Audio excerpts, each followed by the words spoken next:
आदरणीय दिदी बहिनी तथा दाजुभाइहरू नमस्कार। आज म एउटा विशेष घडीमा तपाईहरूसँग मनका केही कुरा राख्न चाहन्छु। हाम्रो देश फेरि इतिहासको महत्त्वपूर्ण मोडमा आइपुगेको छ। आउँदो फागुन 21 गतेका दिन हामीले आफ्नो र आफ्नो देशको भविष्यको फैसला गर्नेछौँ। तर त्योभन्दा अगाडि हाम्रो सांस्कृतिक पर्व होली अर्थात् फागु पूर्णिमा परेको छ। रङ्गहरूको यो उत्सव र निर्वाचनको यो तयारी दुवै हाम्रा लागि उत्तिकै अर्थपूर्ण छन्। मैले यो जिम्मेवारी सम्हाल्दाको समय तपाईहरू सबैलाई सम्झना नै छ। जेन्जी आन्दोलन पछिको त्यो परिस्थिति जटिल, संवेदनशील र चुनौतीपूर्ण थियो। सडकमा युवाहरूको आक्रोश थियो, सबैको मनमा डर थियो र देशकै भविष्य अन्योलमा थियो। त्यो कठिन सङ्क्रमणलाई व्यवस्थापन गर्दै हिंसात्मक मोडबाट शान्तिपूर्ण निकासतर्फ देशलाई डोर्याउनु र संविधानको बाटोमा फर्काउनु हाम्रो पहिलो कर्तव्य थियो। आज मलाई सन्तोष लागेको छ कि हामी त्यो कठिन सङ्क्रमण पार गरेर यहाँसम्म आइपुगेका छौँ। विधिको शासन स्थापित गर्दै संविधानको मार्गमा स्थिरताका साथ अघि बढ्न सफल भएका छौँ। यो उपलब्धि तपाईँ हामी सबै नेपाली जनताको संयम र सहकार्यको परिणाम हो। अब मेरो पहिलो आग्रह तपाईँ मतदाताहरूसँग छ। देशलाई राजनीतिक स्थायित्व र समृद्धिको मार्गमा अघि बढाउनका लागि सबै मतदाता आगामी निर्वाचनमा सरिक भइदिनुहोस्। भोट हाल्नु भनेको केवल चुनाव चिन्हमा छाप लगाई कसैलाई जिताएर पठाउनु मात्र होइन। यो त तपाईले आफ्नो र आफ्नो सन्तानको भविष्य कस्तो बनाउने भनेर लिने निर्णय हो। तसर्थ फागुन 21 गते बिहिबारका दिन अरू काम छाडेरै भए पनि आफ्नो मतदान केन्द्रमा पुगेर मतदान गर्नुहुन म हार्दिक अपिल गर्दछु। दोस्रो कुरा, निर्वाचनको यस सङ्घारमा म सबैलाई शान्ति र अमन चैन कायम राख्न अनुरोध गर्दछु। शान्ति नै नेपालको असली पहिचान हो। चुनावमा स्वस्थ प्रतिस्पर्धा हुन्छ, फरक विचार हुन्छ, तर हामी बीच मनमुटाव र वैमनस्य हुनु हुँदैन। म चुनावी मैदानमा रहनुभएका सबै राजनीतिक दल तथा स्वतन्त्र उम्मेदवारहरूलाई उम्मेदवारीका लागि धन्यवाद दिन चाहन्छु। तपाईहरूको सक्रियताले नै हाम्रो लोकतन्त्र जीवित रहने हो।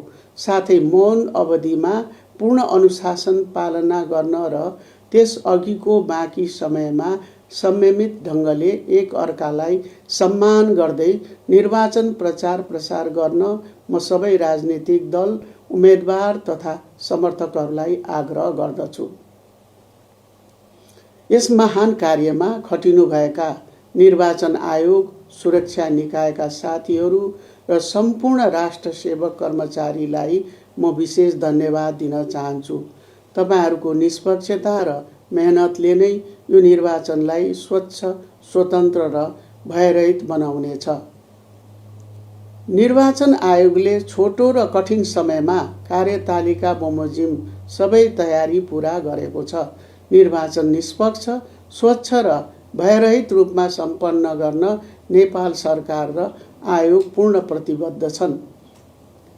प्रदेश र स्थानीय सरकारले आफ्नो सीमाभित्र रही निर्वाचन तयारीमा महत्त्वपूर्ण सहयोग पुर्याएका छन्।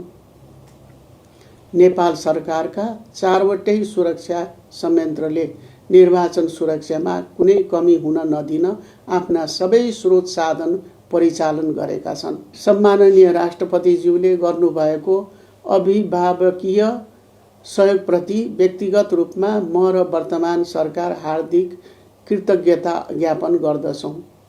छोटो समयमा नेपालले निर्वाचन व्यवस्थापन गर्न सकेकोमा मित्र राष्ट्रहरू तथा अन्तर्राष्ट्रिय संस्थाहरूबाट पनि उत्साहजनक साथ र प्रतिक्रिया प्राप्त गरेका छौँ। निर्वाचन व्यवस्थापनमा वस्तुगत, नगद तथा प्राविधिक सहयोग प्रदान गर्ने मित्र राष्ट्रहरूलाई म धन्यवाद दिन चाहन्छु। साथै संयुक्त राष्ट्र सङ्घीय निकायहरूबाट प्राप्त सहयोगका लागि पनि आभारी छौँ। सामाजिक सञ्जाल र आम सञ्चारका केही माध्यमबाट तथ्यहीन र कृत्रिम सामग्री तथा भ्रामक भविष्यवाणी फैलाएर वातावरण धमिल्याउन खोज्ने तत्त्वहरूलाई सरकारले निगरानीमा राखी कानुनको दायरामा ल्याइरहेको पनि तपाईहरूलाई जानकारी गराउँदछु।